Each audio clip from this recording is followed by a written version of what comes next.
झारखंड के हजारीबाग जिले के बरकट्ठा निवासी डॉक्टर वेद प्रकाश का चयन नासा में वैज्ञानिक के रूप में होने पर पूरे क्षेत्र में खुशी का माहौल है। एक सेवानिवृत्त शिक्षक के पुत्र डॉक्टर वेद प्रकाश ने अपनी कड़ी मेहनत, लगन और समर्पण के दम पर यह उपलब्धि हासिल की है। उनके सम्मान में रामेश्वर महतो उच्च विद्यालय चंदा इचाक में सम्मान समारोह का आयोजन किया गया, जहां उन्होंने छात्रों को सफलता के मूल मंत्र बताए और अपने अनुभव साझा किए। उन्होंने युवाओं को लक्ष्य निर्धारित कर निरंतर मेहनत करने की प्रेरणा दी। बाद में हजारीबाग प्रेस क्लब में आयोजित संवाद कार्यक्रम में डॉक्टर वेद प्रकाश ने अपने करियर की यात्रा पर प्रकाश डाला। साथ ही उन्होंने सूखा और गीला कचरा प्रबंधन जैसे महत्वपूर्ण विषयों पर भी अपने विचार रखे। कार्यक्रम में उनके माता पिता, बहन, शिक्षाविद और कई गणमान्य लोग उपस्थित रहे। समस्या के बारे जानकारी देना चाह रहा हूँ जिसके बारे लोग सोचते ही नहीं हैं। वो सोचते हैं कि ये गवर्नमेंट की काम है, ये हमारी काम है ही नहीं, और ये सबसे ज़्यादा नेग्लेक्टेड पार्ट है। सब लोग चाहते हैं कि हमारा घर साफ रहे, सुथरा रहे, but at the same time हमारी जो पब्लिक प्रॉपर्टी है वो ये जो है ये सही साफ़ सुथरा रखना नहीं चाहते। आप जितने भी खासकर देखिए हिमालयन रीजन, खासकर आप देखिए जितने भी हिल स्पॉट हैं, माउंटेनियस रीजन वगैरह हैं, वहाँ पे देखिए लोग जा रहे हैं, कचरा इधर से उधर फेंके जा रहे हैं। आप हमारे हजारीबाग का ही हाल देख लीजिए, रोड किनारे चले जाइए, घर तो सभी का क्लीन है, रोड किनारे पूरा कचरा फैला हुआ है। ये क्यों फैला हुआ है? ये पब्लिक प्रॉपर्टी है। पब्लिक प्रॉपर्टी में we are allowed to throw anything.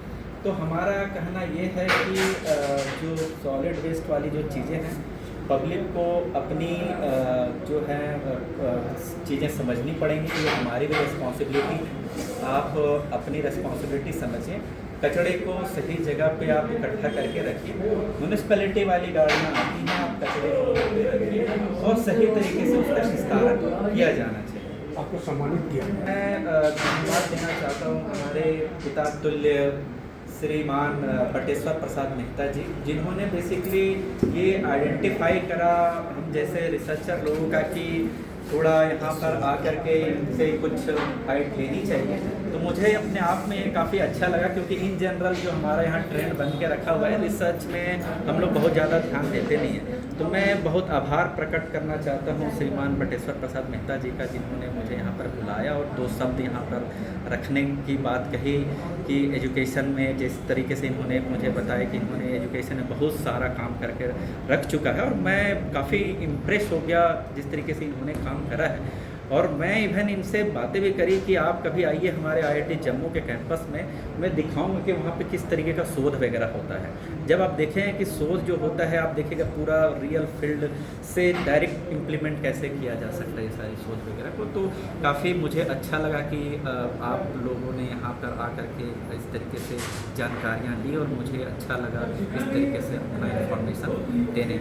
आप लोगों से ये कहूँगा कि आप जो है पढ़ाई जो है ग्रेजुएशन लेवल तक ही सीमित ना रखें। पढ़ाई जो होता है बेसिकली ये ना, आप जितनी आगे बढ़ते चले जाएं कुछ ना कुछ नई आप सीखते, तो सीखने की चाहत आपकी हमेशा होनी चाहिए। आप में ये चाहत होनी चाहिए कि आप अपने जो है ब्रेन में कुछ अपग्रेड कुछ कर पा रहे हैं कि नहीं कर पा रहे हैं। तो कहना चाहूँ कि लोग जाएं हायर स्टडी के लिए, क्योंकि आप देखिए कि जितनी भी आपकी जो हमारी बड़ी बड़ी कंट्री हैं, लाइक जितने भी डेवलप कंट्री हैं, उनका हर जगह देखिए उनकी जो रिसर्च डेवलपमेंट में जो उनका बजट होता है वो जीडीपी का 6% होता है। और देखिए कि किसी भी कंट्री का जो प्रोग्रेस है वो मापा जाता है उनके रिसर्च एंड डेवलपमेंट से, और हमारे जो कंट्री का जो जीडीपी है वो हार्डली 0.6% के आसपास है। तो आप समझ सकते हैं कि हम लोग रिसर्च एंड डेवलपमेंट में कितने पीछे हैं। तो मैं चाहता हूँ ये हूँ कि हमारे जितने यंग जनरेशन के बच्चे हैं वो ज़्यादा से ज़्यादा रिसर्च एंड डेवलपमेंट में जाएं, ताकि हमारे जो देश के प्रोग्रेस में कुछ ना कुछ हाथ बटा सकें। उनके पीछे नो डाउट हमारे माता पिता का काफ़ी योगदान है, क्योंकि अगर मैं यहाँ पे हूँ तो इनकी जो हिडन जितनी भी इनकी जो इन्होंने काम करा है आप मेजर नहीं कर सकते हैं बेसिकली। तो होता है ना कि इन्होंने किस तरह का परिवेश दिया, माहौल दिया। तो again I am very grateful to my parents कि इन्होंने मुझे इस तरीके से मोल्ड किया कि आप चले जाइए, क्योंकि आज कल के माहौल में आप देखते होंगे कि लोग बोलते हैं कि अरे क्यों इतनी पढ़ाई करने का है, छोड़ दो, जॉब ले लो, इतनी जल्दी कितनी पढ़ाई कर रहे हो। तो इन्होंने मुझे कभी नहीं रोका कि अब आप पढ़ाई छोड़ दो, आप कोई तरह का जॉब पकड़ लो। इन्होंने कभी नहीं रोका, मुझे हमेशा सपोर्ट करते रहा कि आप हमेशा आगे बढ़ते रहिए, जिसका परिणाम है कि मैं आज वर्ल्ड टॉप 5% साइंटिस्ट में मुझे रिकॉग्नाइज करा गया है। डॉक्टर वेद प्रकाश रंजन है। मैं IIT जम्मू में as an assistant professor civil engineering department. Hazaribagh से संजय लाल विश्वकर्मा की रिपोर्ट।